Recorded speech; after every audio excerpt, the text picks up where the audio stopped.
Un tema muy importante que no puede pasar desapercibido. El líder del gremio de los trabajadores se pronuncia acerca de la postura que tomarán en esta segunda vuelta. Vale aclarar nada más que el señor es un líder, pero esto no quiere decir que por fuerza el voto de todo el gremio de trabajadores vaya enfocado a la palabra de este, aunque sí es de relevancia, pero los trabajadores en su totalidad deben decidir, no basados en las palabras del líder de este gremio. Esto les voy a compartir a continuación porque creo que debe ser algo tomado con mucha sensatez, porque los gremios se comienzan a pronunciar y esto también acapara votos para la segunda vuelta electoral. ¿A quién van a apoyar? ¿A Luisa o a Noboa? Descúbralo usted en el siguiente video. Pero antes, amigo, recuerde suscribirse, seguirme, activar la campana de notificaciones para que esté siempre informado. Escuchemos.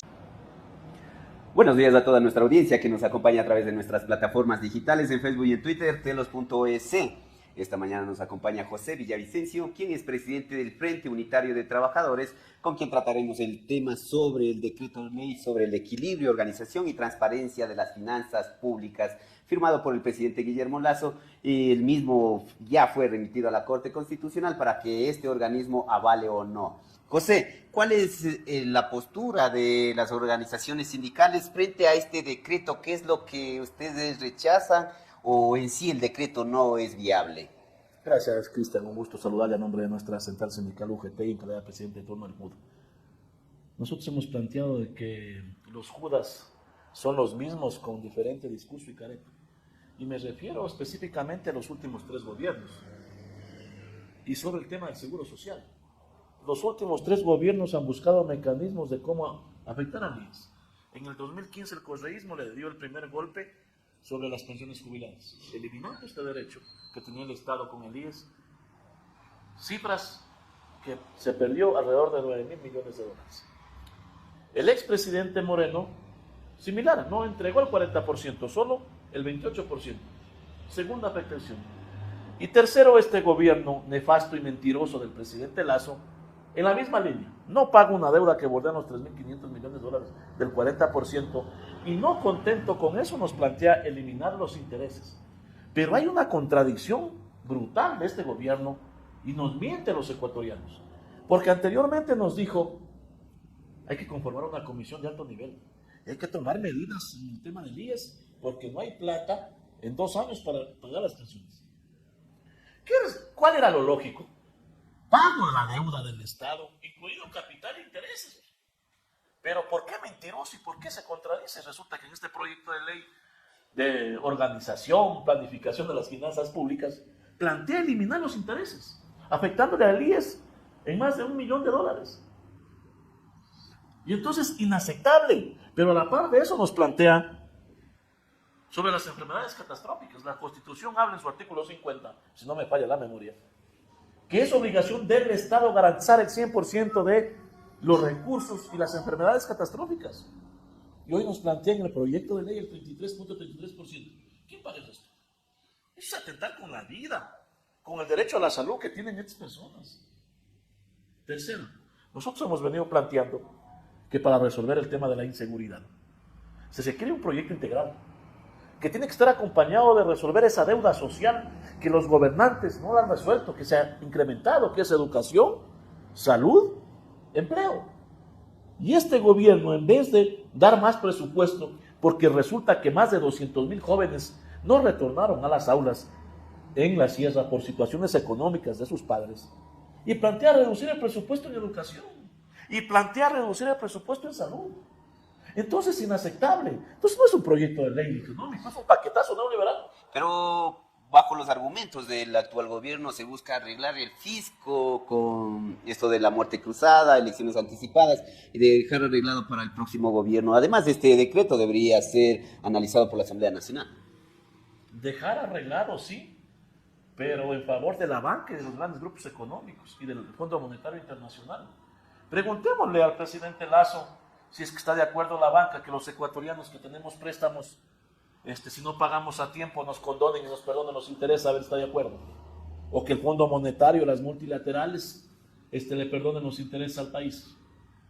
Y entonces es inaceptable que el principal deudor que es el gobierno, que es el Estado, plantee vulnerar la autonomía del IES. Es inaceptable.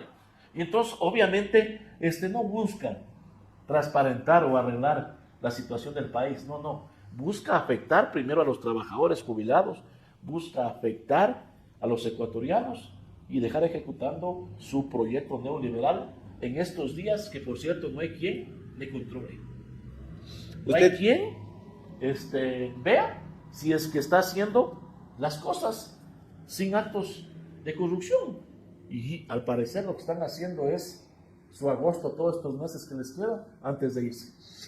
Pero hay que tomar algo en cuenta. La Corte Constitucional ha rechazado 3 de los 4 decretos ley que el gobierno ha buscado promover. ¿Cuál es la situación ustedes? ¿Cómo buscan que la Corte Constitucional rechace este proyecto también? ¿Cuáles son los argumentos y cuándo ustedes van a presentar este amicus en la Corte Constitucional? Sin algo tenemos algo de confianza los ecuatorianos, y en particular los trabajadores, son en 2 instituciones: la Fiscalía y el tema de la Corte Constitucional. Y entonces es la Corte Constitucional primero que no debería dar paso a estos decretos porque vulneran los derechos de los trabajadores, del pueblo ecuatoriano. Y debería ser la misma Corte quien se pronuncie del tema del Consejo de la Judicatura, que obviamente es una institución podrida, corrompida, cuando el país exige seguridad jurídica. Debería ser la misma Corte quien se pronuncie del problema que existe en el tema del Consejo de Participación Ciudadana y Control Social. Y entonces, ¿qué nos queda en estos momentos a los ecuatorianos? Es que la Corte y los 9 jueces constitucionales hagan respetar el Estado de Derecho y que no permitan que este tipo de proyectos de ley que buscan afectar los derechos de los ecuatorianos pasen. ¿Cuál es el intento con este proyecto, de plantear este proyecto de urgencia económica por parte del gobierno? Seguir generando un pánico económico en el tema del seguro social para privatizarlo. Esas son sus verdaderas intenciones, al no pagar, porque no ha pagado nada este gobierno. En la provincia de Manabí, en el cantón Puerto Viejo, ya nos están atendiendo las personas con enfermedades catastróficas porque el IES no paga Solca. Y meses atrás nos dijeron que histórico, el primer gobierno que pagaba $130 millones a Solca. Resulta que le estaban devolviendo únicamente el IVA, con plata de los mismos afiliados y jubilados. Eso ha hecho este gobierno con el aval del Consejo Directivo del IES que asaltaron. Y entonces, obviamente, las intenciones es seguir desprestigiándole al IES para privatizar y seguir beneficiando a los de siempre. Y entonces, obviamente, en vez de dar más plata para el tema de educación, para el tema de salud, no existe. ¿Cuál es la intención? También privatizar, como están haciendo algunos candidatos que van a la segunda vuelta. Ya hablaremos del tema de los candidatos. Han iniciado una serie de acciones como esta que prevén presentar el día jueves, entiendo yo, y que otras acciones no descartan movilizaciones, según la última rueda de prensa que ustedes mismos dieron. El día de mañana vamos a presentar el amicus, donde a través de este instrumento jurídico legal vamos a demostrar en la práctica, en los hechos, a los señores jueces constitucionales la vulneración de los derechos de los trabajadores, de los jubilados del pueblo ecuatoriano. Y esperemos de que la Corte revise los argumentos y que rechace este proyecto de ley económico urgente. Segundo, obviamente, vamos a dar el seguimiento, si es que es necesario, el día que la Corte vaya a resolver, hacer acciones, movilizarnos, los trabajadores, el pueblo ecuatoriano, para no permitir que apruebe este decreto. Y claro, ahí queda también un mecanismo final, que la nueva asamblea que se posesione, no sabemos cuándo todavía, derogue este proyecto de ley. Hay varios mecanismos y ojalá no lleguemos a eso, sino que la Corte rechace este paquetazo. Bueno, entonces hablemos ahora en torno a la posición de las organizaciones sindicales frente a la segunda vuelta electoral, donde existen ya los 2 candidatos finalistas, ninguno les convence, Daniel Noboa o Luisa González. ¿Cuál es su perspectiva ante las propuestas de cada uno de estos 2 candidatos? Yo creo que hay que recordar al país de que lo que estamos viviendo los ecuatorianos en estos momentos es una situación muy crítica, muy compleja, y en el tema del proceso de elecciones es un tema especial, muy especial. porque fue producto de la ejecución de la muerte cruzada del presidente Lazo, que iba a ser destituido por actos de corrupción, por estar involucrado en un supuesto vínculo del narcotráfico. Entonces, antes que me destituyan, yo lo hago, le digo a la Corte. Tampoco, digamos, a la Asamblea. Y tampoco es que la Asamblea ha sido lo mejor, responsable de la crisis económica, política y social de este país. Se dieron este proceso en la primera vuelta, se eligió asambleístas, el 40% vuelven a ser los mismos. Segundo, ya en el tema de los presidenciales, creo que varios elementos a analizar, asesinatos a candidatos a la asamblea, alcaldes, concejales, y yo creo que el asesinato cobarde de un candidato como Fernando Villavicencio, obviamente es responsable este gobierno que no ha protegido a nadie. Yo creo que varios factores y el mismo debate que existió nos ha llevado a esta segunda vuelta con dos candidatos finalistas, que para los trabajadores aglutinados en el Frente Unitario, sus 6 organizaciones, no nos representan, y por eso es que hemos tomado la decisión de votar, de llamar a votar nulo y de no apoyar a ninguno de los dos candidatos. ¿Cuál es su perspectiva ante las propuestas de Daniel Noboa, quien busca incrementar las fuentes de trabajo y todo esto? A ver, primero nos dicen voy a generar empleo, pero no nos dicen cómo. Eso es como decir, con todo respeto, tengo abuelita, pero está muerta. Segundo, nos hablan de privatizar la salud y la educación. En su plan de gobierno está incrementar los años de jubilación, los aportes. Inaceptable. Creo que un ejemplo es lo que pasa en sus empresas, o en las empresas de su padre, que son las bananeras, para poner un ejemplo, donde existe la peor precarización laboral. Lo que pasaba en la famosa empresa La Clementina, no nos han contado nosotros. Verificamos, lo vivimos, de cómo explotan al trabajador, que ni siquiera les dan seguridad social, que no permiten el derecho a la organización. Y entonces, obviamente, no podemos apoyar a un candidato que va en la misma línea de defender a los grandes grupos económicos y de seguir con una política de privatizaciones y neoliberal. Y obviamente la señora Luisa González, que representa el correísmo, ya lo vivimos, nosotros lo enfrentamos, no nos han contado, nosotros lo vivimos en carne propia. Y entonces por eso es que hemos tomado esta decisión. Pero más allá de la decisión, ¿no creen que las organizaciones sindicales deben tomar una postura y no quedarse al margen con por supuesto, yo estoy totalmente de acuerdo y por eso hemos tomado esa postura política correcta de no apoyar a ninguno de los dos candidatos, porque tenemos opciones, ¿no?, de apoyar a uno de los candidatos o de tomar esta opción de no apoyarlos y votar nulo. Y entonces es una decisión correcta política que hemos tomado los trabajadores frente a lo que significan y frente a lo que nos proponen. Por el contrario, la candidata de la Revolución Ciudadana, Luisa González, buscan incidir dentro del movimiento indígena, donde dicen que existen más coincidencias, y dentro de las organizaciones sindicales no existe alguna coincidencia dentro de su plan de gobierno. Más coincidencias, no sabemos en qué. En el 2009, a través del decreto 1701, nos dijeron que los derechos eran privilegios. En el 2011, a través del 813, mandaron a desocupación a cientos de servidores públicos con la famosa cumpa de renuncias voluntarias obligatorias. En el 2015 eliminaron el 40%, nos quitaron el 1% del fondo de cesantía. Las enmiendas ese mismo año que querían eliminar la organización en el sector público. Y un sinnúmero de elementos más. Corrupción, autoritarismo, persecución, el sobreprecio en la compra de medicinas en la refinería de Esmeraldas del Pacífico. Y entonces, eso, los trabajadores no ejercemos, lo condenamos, lo rechazamos. Entonces, no pueden haber de ninguna manera coincidencias con un gobierno que le afectó tanto al pueblo ecuatoriano. Entonces, obviamente, si hay sectores que están coincidiendo, han de ser los que los respaldaron, los que balizaban y aprobaban estas leyes. La famosa CUT creada en el 12º piso en el 2012, que aplaudía que se lleven el 40%, que aplaudía que eliminen la deuda de salud de 3.527 millones en el 2015, la red de maestros, entre otras, que esa fue parte de su práctica. Pero nosotros hemos tomado esta postura y esta decisión que la consideramos es correcta, adecuada, y es una decisión política. ¿No ha existido algún acercamiento por parte de alguno de los dos candidatos a estas organizaciones sindicales, ya que, como usted indica, la CUD es una organización muy aparte del Frente Unitario de Trabajadores? Con José Villavicencio, y perdón que me ponga en primera parte si cabe el término, con José Villavicencio, presidente de la UGT y presidente de turno del Frente Unitario, no ha existido ningún acercamiento. Y la decisión del JUD obviamente es no tener ningún acercamiento antes de estas elecciones. Y entonces en esa línea nos vamos a mantener.